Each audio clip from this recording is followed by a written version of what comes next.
Hey guys, how's it going? I'm Allison. For those of you who are new to my channel, I am the child of a pretty significantly narcissistic individual and narcissistic family. And the whole idea of narcissism was pretty elusive and seemed very complex until I heard this description of narcissism that I'm going to share with you today. When I heard this, it just all clicked. It made sense. And so I hope that I can provide that for you, maybe for anyone watching. Maybe add to your understanding of narcissism. If it already clicks for you, that's cool. I don't know, let me know what you think about this in the comments below. And I'm also going to share how this description of narcissism ties into having a child and how a child develops and how it affects them. So imagine that as a human being, we have this sparkly, glowy stuff inside of us, and just an outline of a person, our skin, on the outside holding it all together. And everything in the universe has its little outside shell with a bunch of sparkly stuff inside of it. A narcissistic person, I don't like the label, a narcissistic person, because they are people first with narcissistic tendencies second. And it's really unfortunate. I don't want to condemn people with narcissistic tendencies in this video. Disclaimer over. A narcissistic individual blurs that sense of self, that outline, until it basically disappears. So their sense of self, that sparkly stuff, extends into everything else, and everything else's outline that holds it together disappears too. They don't see the world as separate to themselves. They see the world as relevant to themselves. They fail to see other people and things as other people and things with their own nature and their own sense of self and their own rights and needs. They see them as an extension of themselves. They see them as relevant to them. This leads a narcissistic individual to feel entitled, to put their needs before everyone and everything else's. And they exploit other people and other people's dreams and goals and like actions and words to meet their needs, to maybe push their real feelings down and focus on someone else and cause problems and, you know, judge them rather than judge themselves. So how does this all affect us as kids? We don't have this strong sense of boundary, sense of self as different than the rest of the world. This outline, this shell. Ours is a little bit blurry, a little bit disappeared as well, but more in a codependent way if we're putting labels on things. We grew up and saw our actions as they were relevant to someone else, because that's how our parents kind of viewed our actions, as how they were relevant to them. Like what were we doing that they could brag about to their friends, or they could complain about to their friends, you know? It wasn't just like we were doing something and like, oh hey, you're doing that. It's like, oh hey, you're doing that, I'm gonna grab it in some way and like use it as putty in my own life. You know what I mean? So as kids and now as adults, all of our actions we see as relevant to other people. So before we do anything or as we do anything, what are other people's reactions to it? How does it affect them? And other people, what are they doing? And how does it affect me? You know, we have that little bit of narcissistic flea in ourselves. We don't have that pure, strong sense of this is me, this is what I'm doing, that's them, that's what they're doing. If someone does something, we're like, oh, did they do that because of me? Are they mad at me? Are they angry? If they're angry, like, is it my fault? You know, if they're happy, like, yes, I'm doing my job, I'm making them happy. You know, it's not just because they're living their own life. We have this codependency within us, and vice versa. Our happiness and our anger is dependent on other people. It seeps with the world. And you know, everyone is different and has a different sense of self and boundary that is perfect for them. And so you don't need to completely separate yourself. You know, there's like a spectrum of separation and a different place that's perfect for each of us, but it has been healthy for me personally to strengthen that sense of self.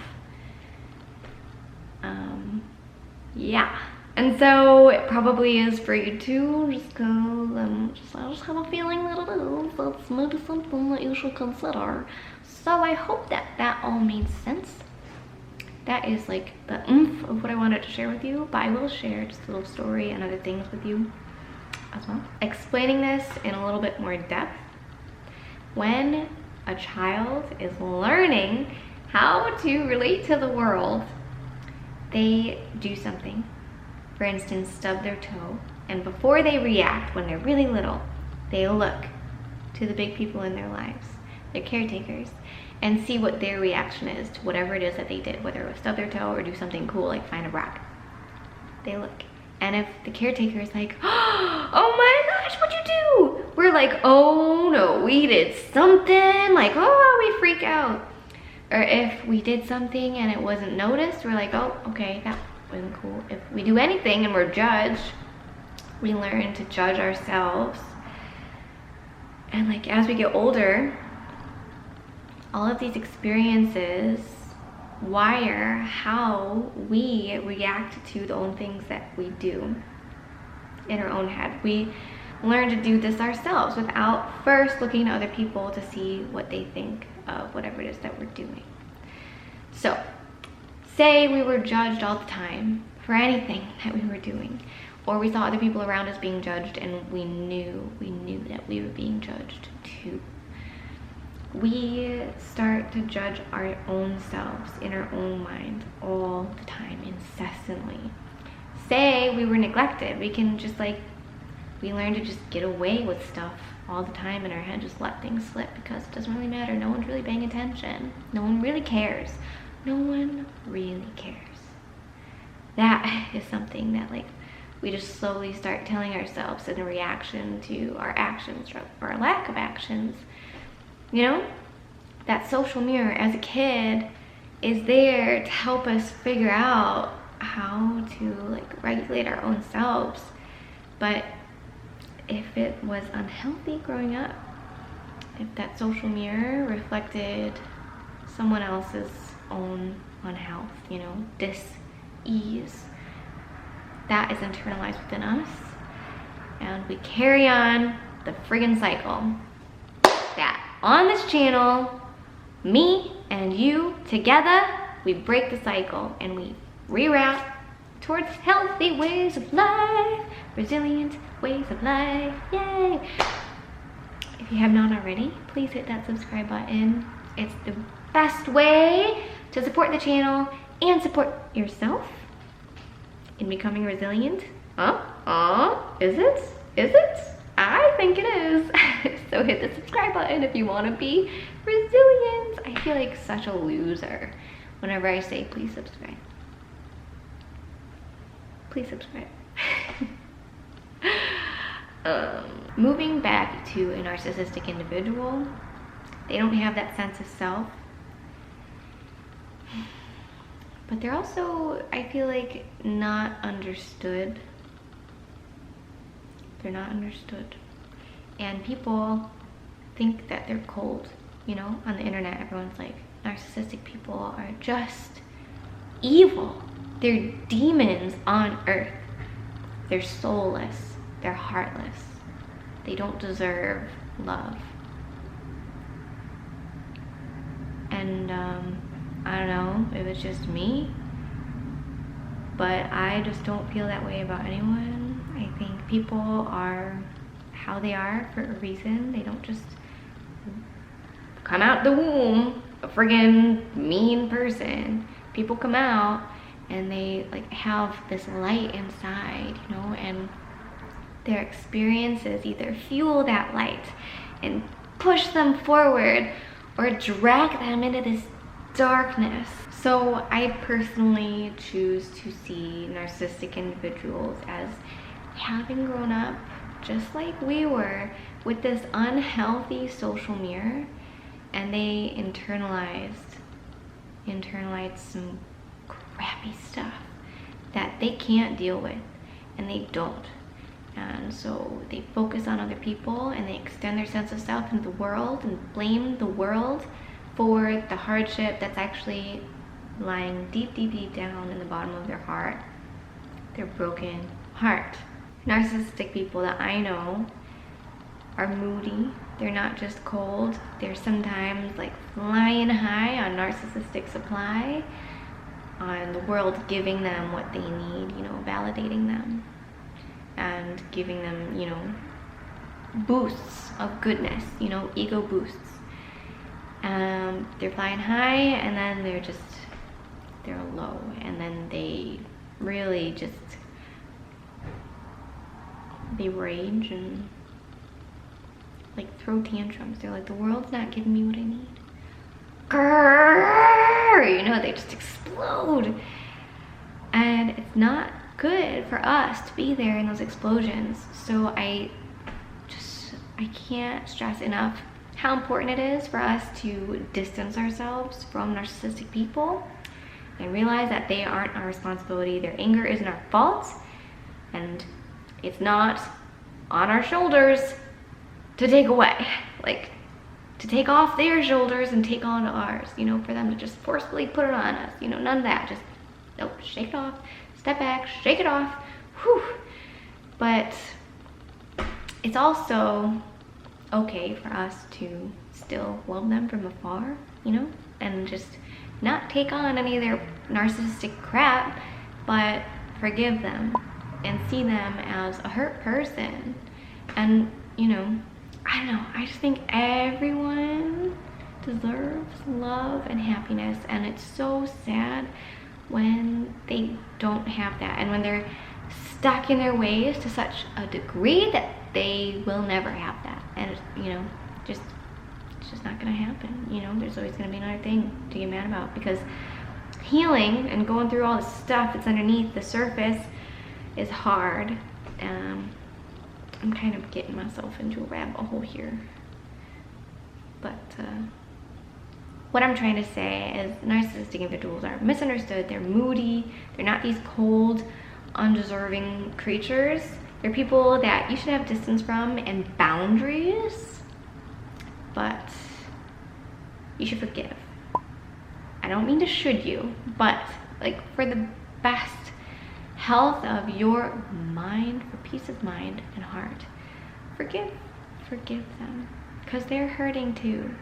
And that's why hurt people, you know? It's just like, I don't know, it's just better. It's better for you. And understanding things is the best way to be able to forgive them. Because if they're just mean to you and you're like, what the hell is happening? Like, why is this hurricane of torture, terror going on? Like, I don't understand. I don't do anything. I don't deserve this. Yeah. But if you understand it, you're like, okay, this is what's happening. They don't have a sense of self, and their self is hurting, and so the whole world around them is hurting as well. Yes. Understanding, distance, forgiveness, moving on, focusing on ourselves, our goals, bettering ourselves, reaching our potential, doing good things, being happy, being healthy, woo, you know, forgiveness, it's part of the ride, it's part of the journey, in my opinion, in my perhaps unpopular opinion. Don't get mad at me if you disagree. You're more than welcome to your own opinion. I'm just sharing mine. I'm getting excited, so I'm gonna go. Thank you so much for watching this video. If you haven't already, please subscribe. I know I already said that, but please, please, please, it would mean so much to me. And like this video so that other people can come here and check it out as well, because maybe it's, you know, exactly what someone needs to see right now. And oh, that would just be so cool if they're like, oh, I don't understand narcissism. What the heck is narcissism? And then they find this and they're like, oh, you know, wouldn't that be cool? So like the video, okay? Okay? Okay? I hope that you liked the video, like sincerely, not just like tangibly, but sincerely liked it. And if you're still watching after all of these babbles, thank you, especially. I really appreciate you. And I'll talk to you soon, like in 5 minutes, because I have another video to share. So, TTYS, baby. Peace out. Research studies narcissistic tendencies along 3 measures. One is What do you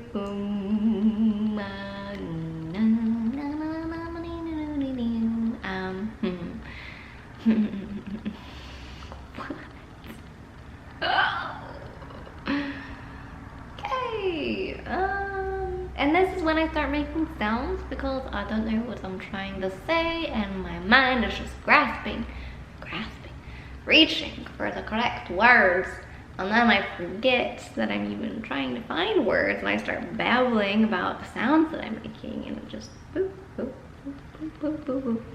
Into the rabbit hole I go. Ta-da!